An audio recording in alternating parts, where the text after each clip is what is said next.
Bienvenue dans Le Juste Rythme, le podcast qui explore le cœur, le corps et la tête. Je suis Marion Béchade, une femme, une mère, une entrepreneuse passionnée mais souvent débordée, en quête chaque jour d'un peu plus de sérénité. Un podcast pour se déculpabiliser et peut-être se donner une nouvelle impulsion. Cet épisode du podcast Le Juste Rythme est soutenu par l'Auberge Basque, un hôtel-restaurant, relais et châteaux. Un lieu unique au cœur du Pays Basque qui invite à ralentir, à se reconnecter à ses 5 sens et à prendre un temps pour soi. L'endroit parfait pour retrouver son juste rythme. Hello Charlotte, Bonjour. bienvenue dans le Juste Rythme. Avant que nous commencions notre épisode, je voulais te demander dans quelle énergie est-ce que tu es ce matin? J'étais au départ dans une énergie plutôt basse, mais de voir ton grand sourire, ça vraiment ça me remotive, on va dire, dans ma journée. Bon, super, alors je vais continuer de sourire. Si tu devais me décrire ton rythme actuel, ta vie, là, tu es en plein lancement de ton livre, comment est-ce que tu décrirais ton rythme en quelques mots? J'ai un rythme extrêmement chargé. Vraiment, j'ai, peu de temps pour moi. D'ailleurs, je suis même obligée de me faire des to-do list où j'écris temps pour moi et ensuite je dois mettre OK si j'ai vraiment pris ce temps pour moi qui peut être aller boire un café au soleil ou, faire une petite sieste ou même, bouquiner un petit peu et j'ai besoin de prévoir ça donc j'avoue qu'en ce moment, l'emploi du temps est très chargé. Ouais. Quand on lance un livre, oui, tu fais de la télé, de la radio, bon, des podcasts et plein d'autres choses. Du coup, enfin, oui, c'est très chargé, quoi. Oui, c'est très chargé dans le sens où effectivement, il y a des interviews. D'ailleurs, hier matin, j'avais une interview, pour, de la presse quotidienne régionale.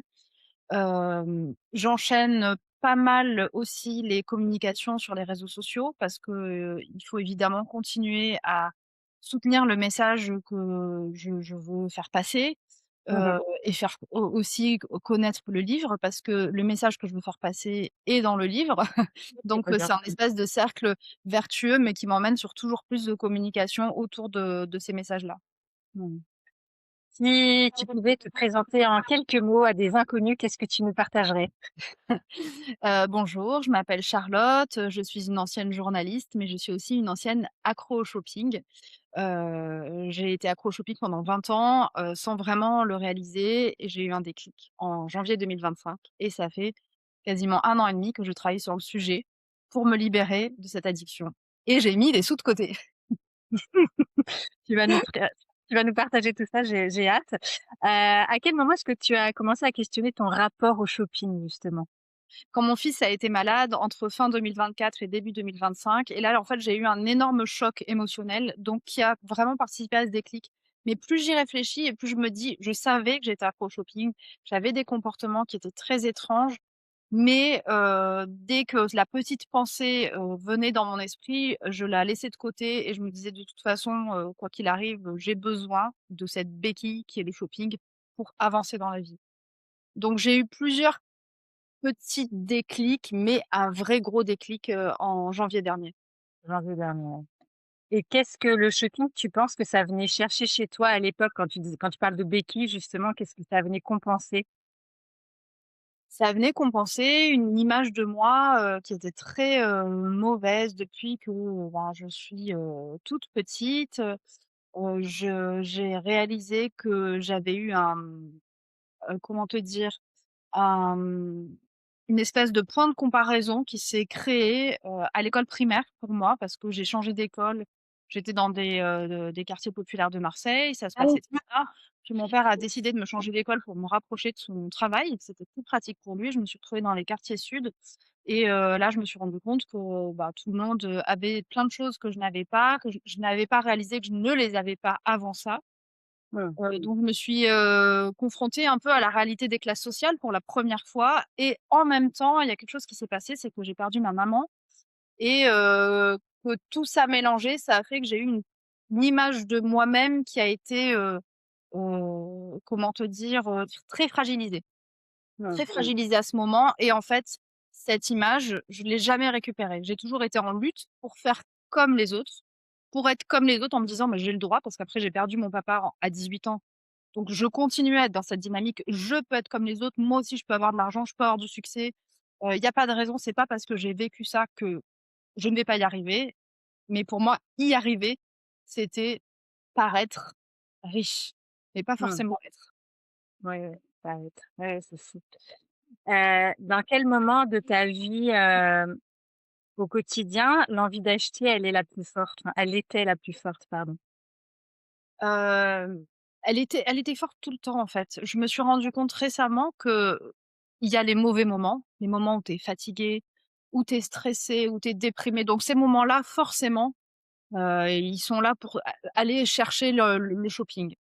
Mais il y a aussi les moments où on s'ennuie. Moi, ça me surtout Mmh. ces dernières années, on s'ennuie, on prend son téléphone. Donc je m'ennuyais, je prenais mon téléphone et là, j'occupais mon esprit en faisant du shopping.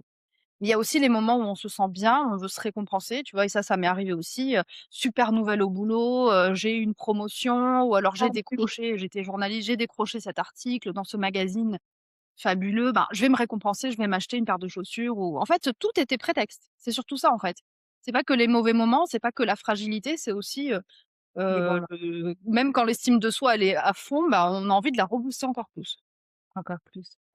Et justement, là, tu parlais de ton travail, donc tu as travaillé ou tu travailles dans la mode. Est-ce que tu peux juste nous expliquer un petit peu ce que tu fais? Est-ce que tu veux que je te parle aussi de ce que je faisais avant? Je passe un Oui. petit peu, oui? Hop. En fait, j'ai toujours travaillé dans la beauté et la mode et ça a vraiment été, quelque chose qui me passionne depuis que je suis toute petite. J'ai été, de cette génération biberonnée à Jeune et Jolie et 20 ans. C'est des magazines qu'on lisait dans les années 90 Ou et oui, oui. oui, Tu tu te les dis, et j'ai été fascinée par les pages beauté, par les pages mode et quand je suis entrée en école de journalisme, je savais pas que c'était mon objectif, mais en fait, ça a fini par le devenir et j'ai intégré une rédaction, en beauté. Donc j'étais journaliste beauté et ensuite j'ai été journaliste mode, mais surtout, photographe street style. Donc c'est des gens qui photographient les gens qui sont bien habillés dans la rue, et ça, c'était dans les années, je crois, je j'espère pas me tromper, dans les années 2010, il me semble. Puis j'ai créé un blog mode, donc en fait, j'ai toujours baigné dans la mode depuis le début de ma carrière. Aujourd'hui, j'ai pas quitté le secteur de la mode. Je travaille pour une entreprise familiale, qui est située à Marseille, et je suis, social media stratégiste, c'est-à-dire que j'élabore, la stratégie des réseaux sociaux et je crée du contenu, pour les réseaux sociaux de cette marque. C'est bien, super. Donc oui, quand tu as eu un passé où c'est vrai que photographier des looks, forcément, ça donne aussi envie d'acheter, des choses. Tu arrêtes des gens dans la rue, tu photographies leur look, c'est forcément que, bah, les nanas, elles sont sûres d'elles, elles ont du chien et elles ont des vêtements qu'elles portent très bien et c'est vrai qu'on a envie de s'identifier à ces personnes-là et dans mon cas et je pense dans le cas de pas mal de personnes qui me suivent, sur les réseaux sociaux ou qui suivent cette aventure de l'addiction au shopping, ou plutôt de la libération de l'addiction au shopping, il y a ce point de comparaison aussi. Oui, Tu ou vois, quand on tu est mets ouais, pardon, quand tu mets une belle tenue, effectivement, tu peux te sentir plus forte, enfin, il y a de ça aussi, donc Il quand y a tu ça et photo puis si tu vois ouais, quelqu'un qui porte une tenue et qu'elle la porte très bien, tu vas te comparer en disant: «Mais moi aussi je voudrais me sentir aussi bien», donc oui, peut-être qu'il suffit juste d'acheter la même tenue, se sentir non, aussi bien qu'elle et en fait pas du tout. pas du tout. Non, ça, c'est sûr. Comment est-ce que ça se manifeste, une spirale d'achat compulsif? Chez moi, parce qu'on est tous très différents sur l'achat compulsif et ça je m'en suis rendu compte en discutant avec, toutes les abonnés de mon compte Insta. Il y a quand même un mécanisme, général, mais je vais décrire le mien et puis, je pense que certaines personnes pourront se reconnaître. Tu as une espèce d'obsession ou d'attente de quelque chose. Et je vais prendre l'exemple d'une parka que j'avais vue sur une fille justement, la fille, qui pour moi correspondait à tous les critères de réussite, de beauté, de style, et je vois cette parka sur elle, donc je commence à être obsédée en me disant: «Oh là là, je vais la regarder». Je commence à regarder, à scroller. Je la trouve, elle est trop chère, donc je vais la chercher ailleurs pour voir si je peux pas avoir une promo. Je trouve une promo, puis je réfléchis, je fais mes comptes, est-ce que je peux me l'acheter? Et en fait, la pensée devient obsessionnelle. Là, j'étais dans une démarche d'arrêter le shopping, donc je suis pas allée jusqu'au bout de l'achat, mais si l'achat avait dû avoir lieu, je l'aurais commandé. Là, j'aurais commencé à sentir les gouttes en me disant: «Mais en fait, j'ai pas 500 € à mettre dans cette parka». Je la reçois, je la cache parce que j'ai honte. Je finis par la sortir peut-être 15 jours après et dire, à mon copain: «Ah bah, tu l'avais pas vue? Non, mais alors écoute, je l'ai eu en solde, mais à un prix incroyable». Ou alors dire: «Ah non, mais on me l'a donnée, je l'ai reçue en tant que blogueuse». Enfin mentir, voilà. Et puis finalement, peut-être même jamais la porter parce qu'en fait, elle correspond pas à mon style. Elle correspondait au style, de la personne que j'admirais, mais pas au mien.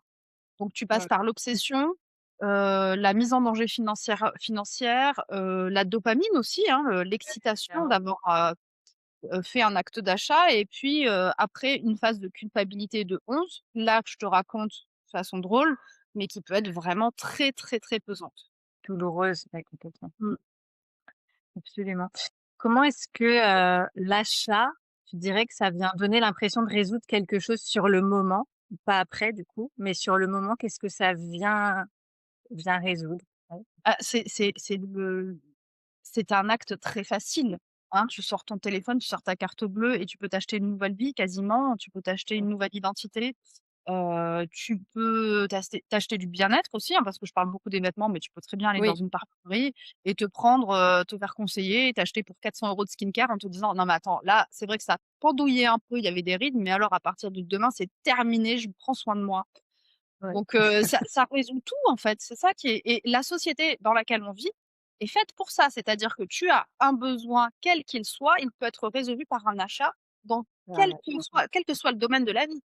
Tu sais, je suis tombée sur une publicité très récemment pour, un nouvel aspirateur, tu sais automatique là, sur les sols là, Oui, tu oui. programmes et là je me suis dit: «Bah, pour le coup ça répondait à un besoin» parce que justement je venais de passer l'aspirateur et j'en avais jusque là. Je me dis: «Ah ouais, c'est génial» et ça correspondait aux besoins. Je suis fatiguée de faire Ouais, le ouais. ménage chez moi et j'ai envie d'aide et là alors comme par hasard, Oui, l'aspirateur se met sur mon téléphone et je me dis: «Ah ouais, par contre 800 € donc heureusement ils proposent des 4 à 10 fois sans frais». ouais. Ça. Donc en fait, c'est ça, c'est que le shopping aujourd'hui, dans la société dans laquelle on vit, dans les pays occidentaux évidemment, ça répond à tous tes besoins. Enfin, ça semble répondre à tous tes besoins parce que tes besoins qui sont à l'intérieur par contre, ils sont pas du tout comblés. Eh oui, c'est ça. C'est vraiment des besoins enfin, qu'on estime, du coup superficiels, mais ça vient pas résoudre, l'estime de soi, qui se Exactement. travaille ailleurs pour le coup. Là, tu viens de parler, je sais enfin, ta newsletter s'appelle, «4 fois sans frais» et je rebondis sur ce que tu viens de dire avant sur l'aspirateur, qu'on peut acheter justement en plusieurs fois. Qu'est-ce que, toutes les Alma, les Klarna, les 4 fois sans frais sur, PayPal, enfin tous ces trucs-là que j'utilise aussi, donc je vais vraiment pas cracher dessus. Qu'est-ce que ça vient aussi amplifier dans l'addiction au shopping?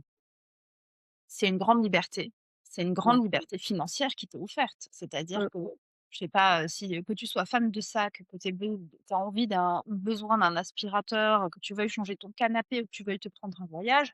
Avant, l'apparition de ces paiements fractionnés, ça t'était impossible. Aujourd'hui, c'est possible et Mmh. franchement, c'est fabuleux. C'est fabuleux de Ouais. se dire, je voulais partir en Guadeloupe, aller voir mes enfants parce qu'ils habitent loin, je peux me le payer en plusieurs fois et ça, il y a pas de problème, en fait. Le problème, c'est la répétition. En fait, c'est comme dans tous les comportements humains, c'est quand tu répètes trop quelque chose et que ça finit par te mettre en danger, que ça devient problématique. Quand Mmh. tu achètes un sac d'ultra luxe, peut-être, je ne sais pas exactement les prix, mais on va dire, on va prendre, un sac à 3 000 € d'une marque très, très connue. Heu, Si je fais un gros effort budgétaire et je me dis: «Je me le paye en 10 fois sans frais», je peux aujourd'hui le faire. Est-ce Ouais. que par contre il va correspondre à mon quotidien et à ce que je suis? Pas du tout. Est-ce qu'il m'aura mis dans la mouise pendant 10 mois? Oui, complètement. Donc c'est bien quand c'est épisodique, quand c'est, ponctuel. Par contre, quand c'est répété pour des choses dont on n'a pas besoin, ça nous met en danger financièrement et finalement, ça nous plombe beaucoup plus que ça nous aide. Ouais. Et tu sais, tu dis ça nous met en danger, donc si on le compare avec d'autres addictions, la drogue ou l'alcool, les jeux et cetera, on pourrait se dire le shopping, ça nous met pas en danger, notre santé, mais au final, ça met quand même en danger notre santé mentale un petit peu quand même. Alors ça nous tu sais, il y a les addictions avec substances qu'on connaît, donc la drogue, l'alcool et cetera. Les addictions sans substance dont tu as parlé, c'est le jeu. Effectivement, le shopping, de prime abord, ça ne nous met pas en danger physique, hein, Mmh. évidemment, ça n'a rien à voir avec, se droguer. En revanche, ça met et là tu as raison de le dire, ça met en danger notre santé mentale, mais pas que. Ça met aussi en danger nos relations sociales et notre, budget. Et en fait, quand tu commences à tirer les fils de ces mises en danger-là, qui sont, bah, prises les unes avec les autres, ça peut commencer à faire beaucoup. La première, l'émotionnel, ça peut vraiment, devenir une obsession, c'est-à-dire que tu vas faire du shopping, que ça soit sur ton téléphone ou ailleurs et penser au shopping tout le temps, au lieu de faire autre chose de ta vie, et donc rentrer dans un espèce de cercle mental, qui va ne va plus rien t'apporter, qui va te couper de tes proches.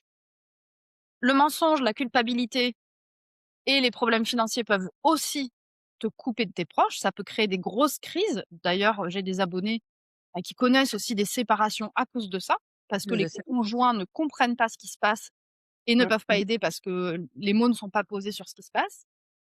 La mise en danger financière, et ça, je pense que je n'en parle peut-être pas assez, c'est que toi, toi, pas toi, mais quand tu te quand tu te retrouves à acheter compulsivement ou même intensivement tout le temps, que ton budget est à zéro, que tes économies sont à zéro, voire tu es endetté, tu n'as plus aucune liberté Mmh. financière, donc tu n'as plus aucun choix dans la vie.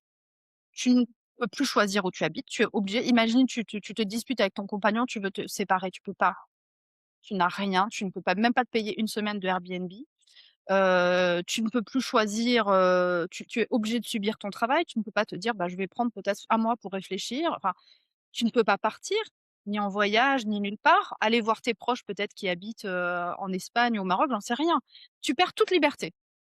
Alors effectivement, c'est pas comme quand tu es drogué et que d'un coup tu te retrouves, hospitalisé en maison de désintox, je ne sais quoi, mais ça a un vrai Oui. impact sur ta vie quotidienne. Ouais, complètement. Mmh.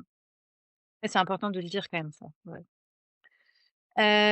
Comment est-ce que tu définirais la consommation mentale? La consommation mentale, c'est acheter tout le temps, sans acheter tout le temps. C'est qu'en fait, Mmh. tu es toujours en position de te dire: «Qu'est-ce que je pourrais acheter?» Et puis alors c'est vraiment favorisé par la vie dans laquelle, on est aujourd'hui avec le téléphone, c'est-à-dire que tu vas être, tu as 5 minutes, tu vas aller scroller sur, tes e-shops et tu vas mettre des articles dans tes paniers. Tu vas peut-être pas les acheter, mais par contre, tu auras passé un bon moment, puis de 5 minutes, ça passe à 10 minutes, puis ensuite, c'est tous les soirs, puis c'est ensuite le soir. Avant, tu lisais des livres et maintenant, tu passes 2 heures, dans ton lit après avoir lu une série, alors après avoir vu une série, et puis tu scrolles, tu mets dans tes paniers, tu vas sur l'appli untel, l'appli untel. Tu compares, ensuite tu vas sur les réseaux sociaux et tu dis: «Ah oui, mais ce qu'elle porte, elle, c'est joli, je vais aller le voir», et en fait, tu passes ton temps libre, ton temps mental libre à consommer ou à vouloir consommer, et c'est pour ça d'ailleurs que je suis tout à fait contre les wish lists que j'adorais avant, mais maintenant que j'ai banni de mon système de fonctionnement. Ouais, complètement. C'est comme quand on a regardé toutes les reportages sur Victoria Beckham, sur Netflix et qu'après on voulait toutes aller, acheter une robe ou une ceinture et en fait, Ouais. voilà, même le maquillage est trop cher. Pourquoi est-ce que c'est si difficile de sortir de cette addiction au shopping dans notre société actuelle? Parce que déjà c'est pas très connu comme type d'addiction. Moi je t'avoue que je l'ai découverte en me posant des questions sur ma propre consommation. Mmh. Donc déjà c'est pas très connu. Ensuite on est dans une société qui nous incite tout le temps à consommer, donc en fait on ne voit pas le problème. Ouais, Au contraire, on est presque un bon citoyen quand on consomme, on fait marcher la société. On est une bonne collègue quand on adopte le dress code de son entreprise. On est une chouette amie quand on arrive un peu pimpé au brunch. Donc c'est très difficile de se dire: «Bah non», et là, tu vois, ce matin, j'ai posté une vidéo sur, le fait que j'ai pas racheté de nouvelles tenues pour, me remettre au yoga et aux pilates, et en fait, c'est vrai que tu as l'impression que tu vas moins t'intégrer si tu n'as pas, le les, dernier ouais, les oui, les dernières tendances, on va pas te féliciter pour ça, en tout cas. Tu vois, oui, si j'arrive au travail ou avec un nouveau sac, on va me dire: «Ah, il est beau ton sac, tu l'as eu où?» et cetera. Bon, par contre, si je viens toujours avec mes vieilles affaires, c'est vrai que j'aurais rien. Donc la société et notre mode de fonctionnement fait que c'est très valorisé le shopping. ouais, c'est ça. C'est encouragé, oui, parce que quand on arrive quelque part, parce que toi tu t'es acheté la dernière parka, Balzac ou un truc comme ça C'est et qu'on ça. te le fait remarquer, tu voilà, Ouais, ça flatte un peu ton ego, quoi. exactement. Là, tu as fait une expérience, dernièrement, enfin, tu l'as partagée sur Instagram ou dans une newsletter, je ne sais plus, l'expérience de 7 jours sans acheter, mais de noter, si je dis pas de bêtises, hein, c'est ça? Est-ce que tu peux juste nous en dire un petit peu plus sur ce que cette expérience, peut apporter? Alors l'idée, c'est de se dire, en fait, c'est parti d'un constat, c'est que j'ai une abonnée qui m'a dit: «C'est super ton défi». Je fais un défi, un achat par mois, sur toute l'année 2026, Que et je fais aussi, hein, que je fais ah aussi. bravo! Et elle m'a dit: «C'est vrai qu'il est un petit peu dur ce défi, ben, j'y arrive pas».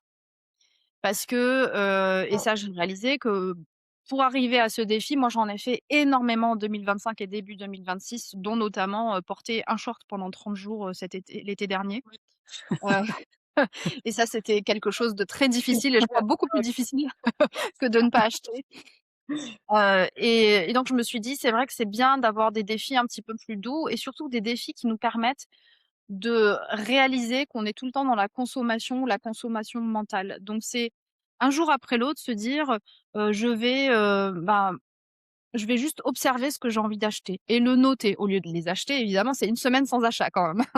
Donc le premier jour, tu notes, ben voilà, j'adore la Pâte Balzac, je l'ai vu sur, tel, collègue, j'ai envie de l'acheter. Là, je suis passée chez Monoprix après le travail, j'ai vraiment envie de m'acheter ce petit shampoing. Là, j'ai vu la pub sur TikTok, et toute la journée, en fait, ça se passe comme ça. On est on est surstimulé, même quand on n'est pas shoppeuse compulsive, hein. On est surstimulé par, les envies d'achat. Donc tu le notes et déjà tu te dis: «Bah, ça aujourd'hui, j'ai rien acheté, mais en fait, j'ai économisé 300 €, hein, et Mmh. l'argent, l'argent». L'argent. Il y a aussi un jour où je propose de se dire, on passe une soirée sans téléphone. Alors je dis pas la journée parce que c'est très rude, Mmh. mais une journée sans une soirée sans téléphone. Alors et ça peut se faire aussi en famille, parce qu'on a des ados, toi et moi on le sait, le téléphone peut être, vraiment source de on se replie sur soi, on fait autre chose. Alors on peut le poser à l'entrée dans un panier et se dire: «Bah, oh, ce soir, c'est soirée sans téléphone». Alors pour nous, les chopeuses addicts, c'est super parce que ça veut dire une soirée pendant qu'on prépare le repas, bah, on va pas aller regarder les réseaux sociaux et se faire envie de quelque chose. Devant le film, qu'on regarde en famille ou pas, ben, on va pas scroller non plus sur les Shop pour voir les dernières nouveautés, et le soir, on va prendre un livre ou lire un magazine ou même discuter, ça peut arriver, pour, discuter de sa journée au lieu d'être sur son téléphone, et ça change énormément de choses. Par contre, c'est vrai que c'est un défi qui est hyper difficile parce Mmh. qu'on est branché tout le temps. Alors moi, en tout cas, je suis branchée tout le temps à mon téléphone et ça a été très compliqué, donc poser ce Mmh. téléphone dans une pièce et le faire soit en famille, soit seul. Mais ça permet vraiment de se reconnecter. Bon, alors moi, je vais dire à son juste rythme, mais vraiment à l'instant présent, à se reconnecter à soi, enfin comme un plat, en fait. Moi, ça me fait Ouais, penser à ça, c'est-à-dire à vraiment, éveiller tous ses sens, avant de manger et du coup, moi, le shopping, bah, j'essaye de le voir d'une autre façon. Voilà, vraiment, est-ce que je le veux vraiment? Est-ce que vraiment ça va m'aller? Est-ce que voilà, enfin, je oui, me pose toutes oui, ces oui, questions grâce à toi, grâce à tous ces petits challenges que tu as faits. Donc je vais, du coup rebondir sur, le défi d'acheter un seul vêtement par mois pendant 1 an. Alors déjà, d'où t'es venue cette idée et comment est-ce que ça se passe? D'où m'est venue cette idée? Je crois que je l'ai vu passer sur les réseaux sociaux parce que en fait, tu vois, mon compte, il fait partie quand même d'une tendance que j'ai repérée parce que maintenant l'algorithme a compris que je voulais moins acheter, Oui, donc il me branche sur ses comptes, et j'ai dû tomber sur, ce challenge-là sur un compte anglo-saxon et je me suis dit: «Mais quelle bonne idée ouais, d'essayer de réduire à ce point ses achats», et même je pense que j'ai vu des contenus où les filles n'achetaient pas pendant 1 an. Rien du tout, et je me suis dit: «Je suis pas capable». oui, Heu, je c'est clairement, je suis pas capable. Ça fait 1 an et quelques mois que je travaille dessus. Alors, c'est vrai que j'ai énormément avancé. Maintenant, est-ce que je peux ne pas acheter d'un an? Je ne crois pas. Le premier mois, donc c'était janvier 2026, je t'avoue que j'avais hâte, tellement hâte d'acheter mon premier achat que je l'ai fait genre le 31 du mois précédent ou un truc comme ça, en vente privée. C'était une très belle parka, assez chère, mais que j'ai pris en vente privée, en promotion, donc j'étais très contente, donc voilà. 2e mois, je crois que j'ai acheté un oui, c'est ça, j'ai acheté un pull sur Vinted, qui me plaisait, qui n'était pas du tout indispensable ni essentiel, mais bon, qui me semblait me manquer, tu vois? Mais là, déjà, 2e mois, tu dis: «Bon, est-ce que vraiment ce pull n'était pas, superficiel?» Et là, au 3e mois, je suis allée dans une boutique de un dépôt-vente. Vraiment, je n'y allais pas pour acheter mon achat du mois, mais j'ai trouvé une robe pour le mariage de ma cousine. Et en fait, pour te je t'explique ces achats que j'ai faits ces 3 mois parce qu'en fait, il y a une vraie, un vrai, évolution. une vraie évolution et presque une routine mentale qui fait que, bah, au début, en janvier, je continuais à aller sur les e-shops, à me dire: «Ah, qu'est-ce que je peux m'acheter pour ce mois-ci? Oh là là, faut que je fasse attention, j'ai droit qu'à un achat». Deuxième mois, bah, en fait, comme tu sais que tu peux rien acheter, Tu vas plus? quand je me suis même retrouvée à Paris, oui, c'est ça que je racontais aussi dans une newsletter, je me suis retrouvée à Paris dans le Marais et je pense que c'était un mois où j'avais acheté ma parka, donc ça devait être en janvier. Et j'y vais avec mon compagnon et là, le Marais, alors, ça faisait longtemps que j'étais pas allée, mais alors toutes les boutiques, Tu vois, quand tu es pointue dans la mode, dans la déco et la beauté, elles sont là. Elles sont dans une rue, elles sont toutes là. J'ai dit: «Mais j'ai pas le droit d'acheter, j'ai fait mon achat du mois, j'ai pas le droit». Donc j'étais comme ça: «Non, non, tu regardes mais tu n'achètes pas, tu regardes, tu n'achètes pas». Bon, j'en suis ressortie, heu, je me suis sentie très victorieuse, tu vois? Genre, je suis trop forte et rien ne m'a manqué surtout après. J'ai pas dit: «Ah mais pourquoi j'ai raté cette jupe? Pourquoi j'ai raté ce jean?» Tu vois? Enfin, ça allait. Mais tout ça pour te dire qu'en fait, tu sais, quand on parle des habitudes et du fait de reprogrammer son cerveau par, le pouvoir des habitudes, je crois que c'est un livre qui avait été écrit sur, aux 21 jours, tu vois? Pour, que ton Oui, cerveau absolument. comprenne une nouvelle habitude. En fait, je suis dedans. C'est-à-dire que là, on est, à la mi-mars et je me dis: «Bah, peut-être qu'en avril, j'ai envie de rien, en fait. Ouais, J'ai c'est pas chouette. envie d'acheter». Déjà, j'ai appris à ne pas me sursolliciter, c'est-à-dire que je ne vais quasiment plus sur les e-shops. Vraiment, je dois y aller peut-être 1 ou 2 fois par semaine et encore 5 minutes parce que de toute façon, j'ai fait mon achat du mois de mars, Ça donc démarre c'est bon. ouais, Et ton cerveau comprend vite, tu vois? Quand tu lui dis: «Non, de toute façon, tu peux rien acheter, donc laisse tomber». Et je me rends compte que j'ai quand même beaucoup de choses, dans mon dressing. Alors, on va enchaîner sur, le sauf les shopping d'un accessoires. dressing. Sauf les accessoires, ça a été un gros problème. Mais je me rends compte que j'ai assez, donc en fait, le défi, il est dur au début, c'est comme tous les défis que j'ai faits depuis 2025. Très, très dur au début et puis ton cerveau s'y fait, ton et tu trouves ton rythme. Tu vois, tu parles de juste rythme, en fait, tu trouves ton rythme dans une nouvelle habitude. Mmh.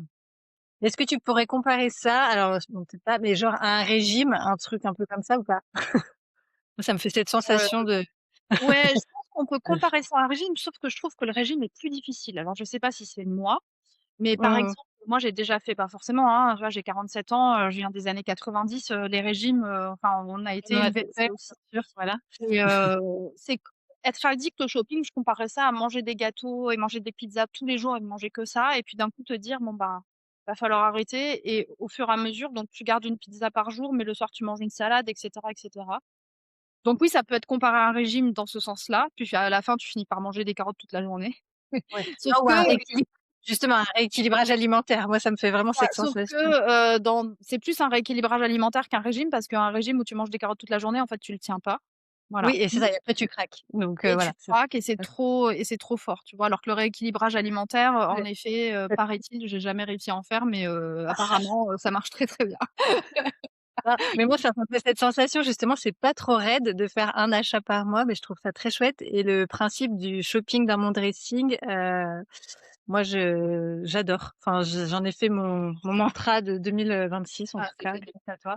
Mais, enfin, je veux bien que tu réexpliques aussi, shopping dans mon dressing. Bon, même si Oui. ça part de soi-même, mais, En fait, je voulais aussi un peu tromper mon cerveau, quand j'ai, cessé ou réduit, mon shopping en me disant: «Bon, bah, maintenant, tu as quand même beaucoup d'affaires». J'avais énormément de fringues et d'accessoires. Je me suis dit: «Tu as quand même assez peut-être pour, t'habiller tous les jours». Et l'idée de shopping dans son dressing, c'est de se dire: «Je je regarde mon dressing comme si j'étais dans une boutique et je mmh, vais réexplorer mes vêtements comme s'ils étaient nouveaux et comme si je leur laissais vraiment une chance en fait d'exister parce que parfois tu te dis: «Ah, ce pantalon je l'ai jamais mis, ah bah j'ai pas envie de le mettre». Pourtant tu l'as acheté, tu l'as choisi, tu vois? Il y a quand même quelque chose qui s'est passé avec ce pantalon donc bah, même les pantalons un peu festifs où tu vois, récemment, qu'est-ce que j'ai porté? Ah oui, j'ai porté un blazer pailleté que j'avais acheté pour, les fêtes de Noël et je me suis dit: «Bah tiens, allez aujourd'hui, je te donne ta chance» et je l'ai porté avec une tenue blanche.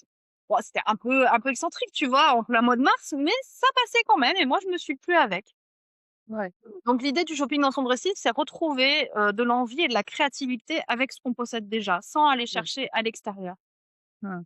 Et là, il y a le rôle des accessoires du coup, je pense qui est très important, c'est ça? Ouais, en tout cas pour moi et pour mon style. Donc, il y a quelqu'un qui m'a dit sur Instagram: «Oui, en fait, vous êtes toujours accro du shopping, ça se voit dans vos tenues parce que vos tenues, elles sont, heu, elles sont pas simples, elles sont pas minimalistes et en fait, quand on n'est plus accro du shopping, on est minimaliste» et tu vois, ça, j'ai trouvé ce commentaire, bon, un peu étrange quand même, mais très intéressant, en me disant: «Mais on confond le fait de moins acheter avec le dressing minimaliste, le dressing capsule qu'on voit partout». Mmh. En fait, on a toutes un style différent, on a toutes des vêtements nous vont différemment, on a toutes des silhouettes différentes et des envies très, très éloignées les unes des autres. J'ai essayé le dressing minimaliste, je pense que si tu me suis, tu sais que j'ai tout essayé. Le dressing minimaliste, noir, blanc, beige, voilà et en fait, bah, avec le temps, ça ne me correspond pas, ça me plombe, ça ne me met pas en valeur, je n'aime pas. Donc j'achète peu, mais j'ai gardé mes vêtements, bah, tu vois, un petit peu colorés, parfois avec des imprimés, parfois avec des formes un peu oversize, bah, j'aime bien ça, mais c'est mon style, d'accord? Ouais, ça te met en joie quand même. Enfin voilà, c'est ça, Bah, je me c'est sens bien dedans, tu vois? Je me oui, sens bah, moi-même. Voilà, je me tout sens moi-même. Il y a simplement. une abonnée qui m'a dit: «Mais vous portez beaucoup d'oversize et moi je trouve pas ça joli». Je dis: «Bah, vous trouvez pas ça joli, mais moi j'aime bien sur moi, donc c'est ça le plus C'est le important, voilà». principal. Et et donc les accessoires, donc pour mon dressing à moi, je me suis rendu compte qu'ils étaient indispensables parce que quand tu as peu, enfin peu, soyons, raisonnables, j'ai pas peu de vêtements, mais quand tu as moins de vêtements, ou en tout cas que tu t'autorises pas à en acheter tous les mois ou toutes les semaines, bah, il faut pouvoir changer, tu vois? Cette veste, bah, je peux la mettre comme ça, mais je peux aussi rajouter un foulard un peu orangé avec un bonnet orange, enfin, je dis n'importe quoi, mais tu vois l'idée, c'est de se dire avec une pièce, on peut avoir des looks différents et c'est ça aussi s'amuser avec la mode. C'est de se dire qu'une Absolument. pièce, on peut la porter, de 10 façons différentes et dans mon envie de simplifier ma consommation et mon dressing, j'ai fait beaucoup de tri de dressing et j'ai fait beaucoup d'erreurs de tri de dressing, à savoir tout virer Mmh. ou la plupart des choses et j'ai viré une grande partie des accessoires, ce que je n'aurais jamais dû faire. Et donc c'est ce que je recommande de pas faire, c'est oui, vous gardez-vous, 3 t-shirts et un jean, OK, mais par contre gardez tous vos foulards et vos bijoux parce que vous allez vraiment regretter de pas les avoir de pas les avoir gardés. Mmh.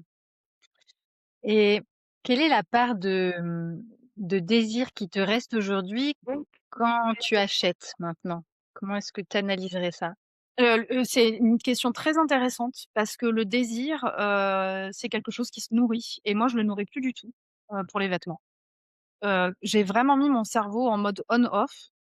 Mais ce qui me permet aussi de tenir, tu vois? Et parce que j'ai d'autres priorités, je me suis constitué un matelas de secours financier, j'ai moins peur de l'avenir aussi pour mon fils, pour ses études, donc ça m'a apporté une sérénité. En revanche, au niveau du désir, tu vois?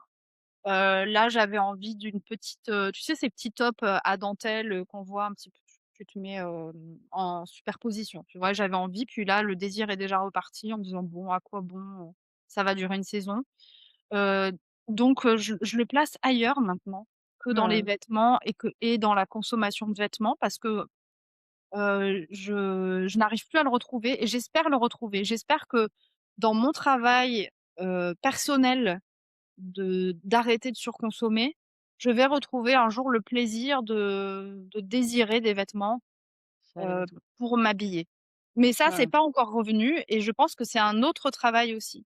En revanche, heu je parle pas de désir, mais je parle de plaisir d'être dans certains moments. J'ai redécouvert des moments que j'avais complètement perdus et ça va paraître fou.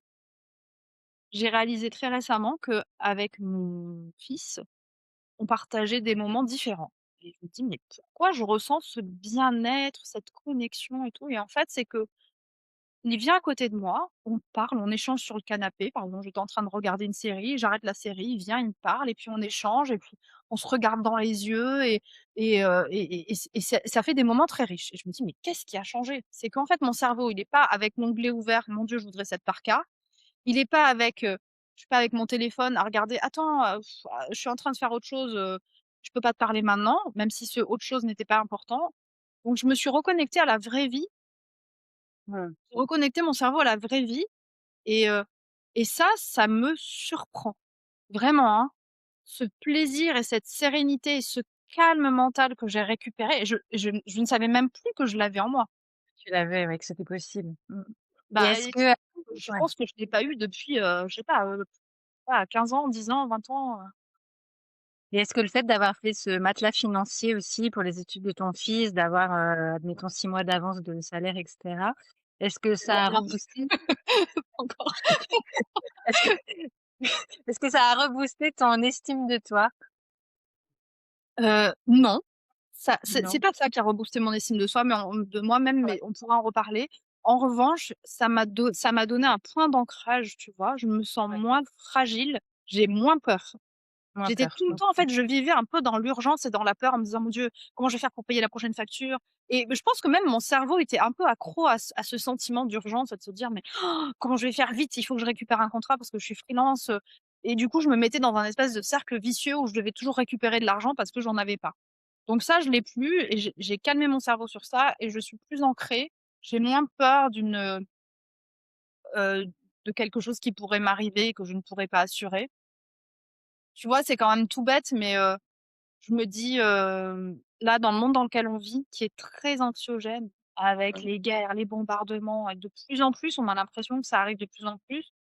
Je me dis: «Bon, bah, c'est pas grave, on peut tenir un petit peu, même si c'est 15 jours, un mois, on peut tenir si jamais, je perds mon travail, si jamais il y a une crise, bah, je peux peut-être payer un billet d'avion», enfin, tu vois, un billet d'avion pour nous 3. Enfin, c'est idiot comme raisonnement, mais ça m'est quand même venu à l'esprit de me dire: Ah «Si oui, on oui, doit si, fuir, on peut fuir, quoi». Enfin, c'est horrible, c'est ça, ouais, ouais. mais tu te mets un peu en mode survie, quoi, et ce mode survie, et cette peur, je l'ai beaucoup moins.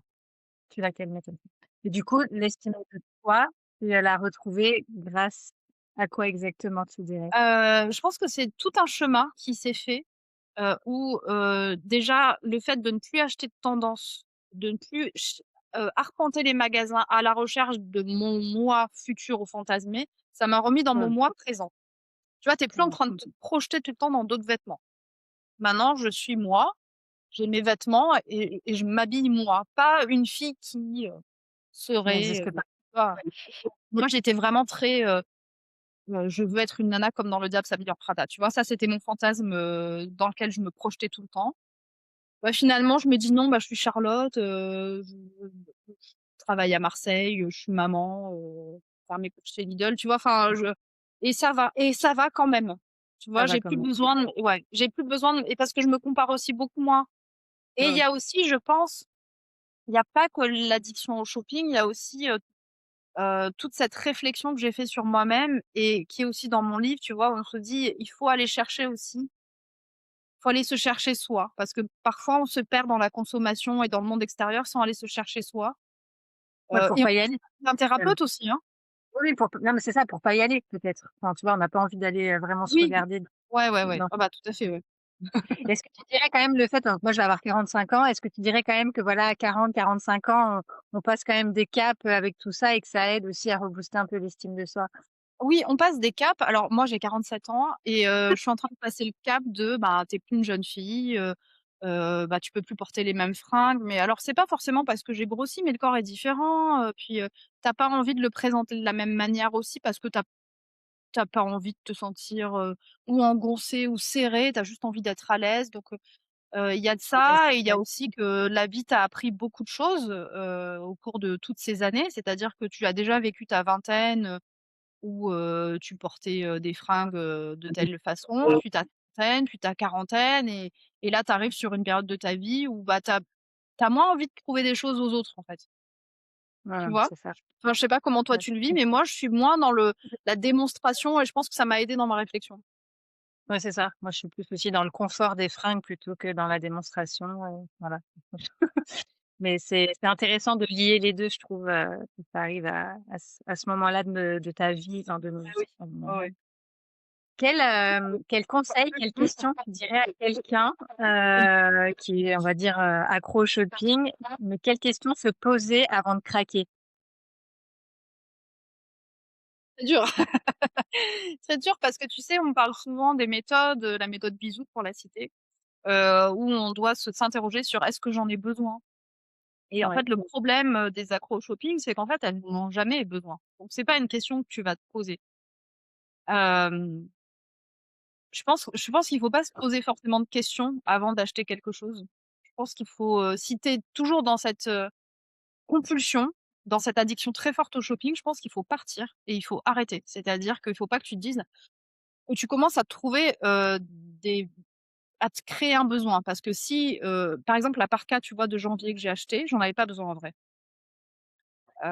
Si je m'étais posé la question: «Est-ce que j'en ai besoin?» je me serais dit: «Bah oui, il fait de plus en plus froid à cause du réchauffement climatique, crois-le ou pas, il fait de plus en plus froid à Marseille l'hiver, donc j'en ai besoin, peut-être qu'on va partir, à la neige un week-end, donc je pourrais la mettre». Je me suis même dit et tu vas halluciner, je me suis même dit j'avais une collègue qui partait à New York, je me suis dit: «Bah, il fait très froid, peut-être que moi aussi si un jour je pars à New York, bah, je prendrai cette parka, ça sera la parka qui va avec tout et qui résout tous les problèmes». Donc en fait, tu crées des quand tu es addict au shopping Tu te crées des quand tu réponds à la question: «Est-ce que j'en ai besoin?» Oui, j'en ai besoin. Pour des tas de raisons, j'en ai besoin. Donc moi, là, vraiment, le conseil que je donnerais à quelqu'un qui sent qu'il a une compulsion qui vient ou qui va valider son panier alors que, bah, c'est vraiment pas le moment financièrement ou émotionnellement ou même socialement parce que, des tas de choses ont été achetées et ça se voit dans le contexte familial et ça provoque des tensions, c'est d'arrêter. Je ferme l'appli, j'éteins mon téléphone, je sors du magasin. Moi, ça m'est arrivé de sortir en panique de chez Zara en me disant: «Stop, j'arrête» et d'ailleurs, je ne mets plus un pied chez Zara, hein, depuis, là, j'étais très accro. Je pense qu'en 1 an et demi, j'ai mis le pied une fois, c'était pour acheter une robe pour un mariage précédent. Donc c'est fuir et il y a pas de honte à fuir, c'est juste Non, non. tu coupes le cerveau, tu dis au cerveau: «Stop», tu t'arrêtes tout de suite et tu fais autre chose et alors, tu vas cuisiner un gâteau, tu vas marcher, vraiment tu fais autre chose. Mmh. Pour terminer, qu'est-ce qui, enfin, tu as déjà un petit peu répondu, mais qu'est-ce qui te procure aujourd'hui du plaisir en dehors de l'achat? J j'ai retrouvé vraiment, tu sais, les sensations analogiques. C'est un peu la mode en ce moment de dire: 2026, c'est l'année analogique», mais je l'expérimente Analogique. vraiment donc c'est très étrange, c'est le plaisir que j'ai retrouvé, c'est, boire un café au soleil, lire un bouquin, cuisiner. Je me suis remise à cuisiner alors que j'avais vraiment un peu abandonné ce champ-là, tu vois? Je cuisinais un peu toujours les mêmes choses, on s'ennuyait un peu et discuter vraiment avec les gens. Maintenant, je mets un point d'honneur quand on me parle à ne plus regarder. Tu sais, on fait souvent ça. «Oui, oui, oui» et on fait comme ça. «Oui, oui». Donc vraiment à poser mon téléphone, à regarder la personne dans les yeux. Et ça a changé énormément de choses en fait dans ma façon d'être au quotidien, mais en moi-même. C'est-à-dire que je me sens vraiment plus, je comprenais pas les gens qui disent, «Je me sens ancrée, je me sens présente à moi-même» et c'est ce que je ressens maintenant, donc c'est très difficile de l'expliquer, mais c'est une sensation qui est extraordinaire. Mmh. Et qu'est-ce que le juste rythme, du coup, ça signifierait pour toi aujourd'hui, en termes de shopping et en termes de vie tout court? Le juste rythme, ce serait, de trouver un équilibre entre cette addiction, cette obsession qui a été mienne pendant plus de 20 ans et le rythme que j'ai trouvé aujourd'hui, qui est encore un rythme qui, je pense, est temporaire, où je me suis interdit énormément de choses, où je me lance des défis, oui, où je retrouve tout doucement la vraie vie avec mes proches et j'ai plus une vie mentale, fantasmée. Et ça Mmh. serait trouver l'équilibre entre les 2. Ça serait pouvoir se dire: «Bah, une fois, un samedi, je peux aller faire les magasins et je peux repartir avec quelques sacs de shopping sans que ce soit un drame, sans que ça me Mmh. fasse replonger». Je peux, continuer à faire de la cuisine, à faire des balades avec mon fils et sans me prendre la tête à réfléchir à mon shopping. Donc ça serait trouver un équilibre entre les 2. Entre les 2. Super. Si on va passer au portrait chinois du juste rythme, est-ce que si tu étais une odeur de ton enfance? Une odeur de mon enfance? C'est alors écoute, je Ouais. l'ai retrouvée, c'est ça qui est fou. C'est, l'odeur un peu de vanille plastique des poupées, on avait des poupons à Corolle, l'époque. poupée Non, Corolle? c'était avant, je crois qu'elle s'appelait Tiny ou un truc comme ça OK. et elles étaient très connues ces poupées. J'en avais eu une et j'ai trouvé un parfum qui Qui rappelle. reproduit, complètement ça. C'est de la vanille, en fait. Mmh, je vois bien. Si tu étais un objet ou un rituel qui te reconnecte à ton juste rythme? Un objet ou quoi? Ou un rituel? Qui me reconnecte à mon fils, c'est pas un objet, c'est une personne, mais en tout cas, ce moment-là que je passe avec lui à discuter, de ses petites histoires ou des miennes, c'est très, très précieux. C'est ça qui me reconnecte vraiment et même dans les moments, tu vois, où je me sens pas bien, c'est toujours ça qui me tire vers le haut. Vers le haut. Mmh. Si tu étais, un objet ou un rituel qui te reconnecte à ta féminité? Hem, un rituel qui me reconnecte à ma féminité ou un objet? Je sais pas parce que c'est la féminité, c'est quelque chose qui est un peu abstrait pour moi. Je dirais, aller chez le coiffeur, aller chez ma coiffeuse, ça irait Ah. ça. Aller chez ma coiffeuse parce qu'elle prend vraiment soin de moi, c'est une copine, elle est top et c'est vrai que je me sens toujours très, très belle et très féminine quand je sors de chez elle. Donc on va dire ça tout simplement. Mmh. Mais du coup, je rebondis. Et là, tu te sens pas féminine en général? C'est, c'est très compliqué parce que j'ai pas eu de maman qui m'a appris la féminité, donc je l'ai appris moi, avec les objets. Ouais. Et c'est pas une notion, que je ni que je connais, ni que j'essaie de mettre en avant, tu vois? Être femme, c'est très, enfin, je suis coquette, voilà. Alors est-ce que ma féminité, elle se place là? Peut-être. Voilà. Donc la féminité pour moi, c'est être coquette et je ne sais pas comment, l'envisager autrement. Peut-être qu'il faudrait que je fasse des recherches sur ça aussi. Non, mais moi aussi, je suis coquette et j'estime aussi que la féminité, ça passe par ça, mais ça peut être, je pense, de plein de façons différentes, Ouais. mais c'est intéressant à creuser, effectivement. Si tu étais un lieu refuge, La mer, le bord de mer à Marseille. mmh, Sans aucun doute, c'est ça qui me OK. ressource. Et enfin, si tu étais un plat, qui te reconnecte à toi? Mmh, un plat qui me reconnecte à moi, la brandade de morue. Oh! Oui, la Moi brandade de morue que je mangeais quand j'étais petite, c'était un des plats que tu sais, dans les pots là, oui, c'était oui, mais faut vraiment que tu viennes au Pays basque, hein, pour le coup, il y en a pas. et je suis fan de ça, je pourrais manger des pots et des pots entiers, tartinés sur du pain. Trop bien. Bon, eh bien, merci beaucoup Charlotte. C'était un épisode très riche, de plein d'expériences et plein de conseils, donc merci beaucoup à toi. Et si tu veux rappeler la référence de ton livre? Oui, bien sûr, ça s'appelle la méthode 4 fois sans frais pour se libérer de l'addiction au shopping et c'est disponible, en ligne ou en librairie. Génial. Merci beaucoup, à Merci bientôt. beaucoup, merci beaucoup Marion. Merci d'avoir partagé ce moment avec nous dans le juste rythme. J'espère que cet épisode vous a offert un souffle, un sourire ou une idée à glisser dans votre quotidien pour avancer un peu plus à votre rythme. Si cet échange vous a plu, parlez-en autour de vous et abonnez-vous à votre plateforme préférée. Laissez un commentaire, c'est ce qui permet au podcast de rayonner.